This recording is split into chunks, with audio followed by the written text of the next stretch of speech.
Mr. President, we have just a short time before the vote, and let me say that the President made the request for emergency funding of $1.9 billion 4 months ago. This is a time when the nation has an emergency. If it's an earthquake, if it's a flood, if it is a wildfire, if it is a hurricane, if it is a volcano, we have always stepped forth. And if you don't believe that this Zika crisis is an emergency, well, just wait. But the telltale signs are coming now. We already have 50 confirmed cases of Zika in the U.S. There are 2,600 Americans that are infected with the virus, and that includes 500 pregnant women.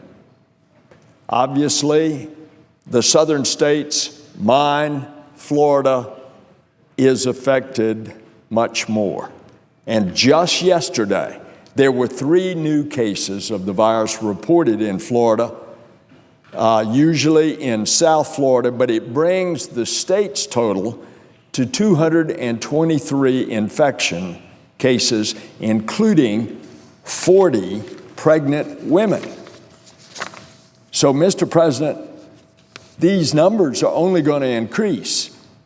And so, in the middle of this, 4 months after the request for emergency funding, the House, in the dark of the middle of the night, with no opportunity to debate, puts on an otherwise uncontroversial bill, a bill to deal with the virus.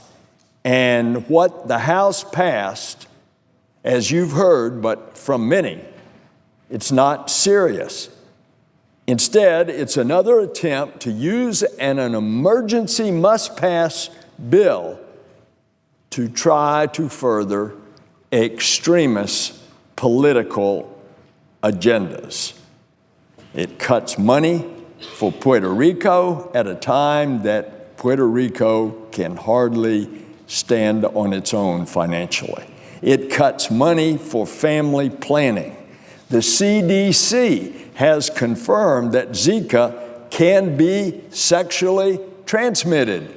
What did I say? They cut money for family planning, and that there are over 480 pregnant women in the U.S.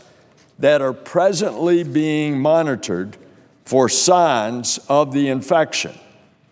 And so as we look for ways to prevent the spread of this sexually transmitted disease, the fact that this bill limits access to contraceptives that could help curb the spread of the virus, it's exactly the reverse of what makes sense.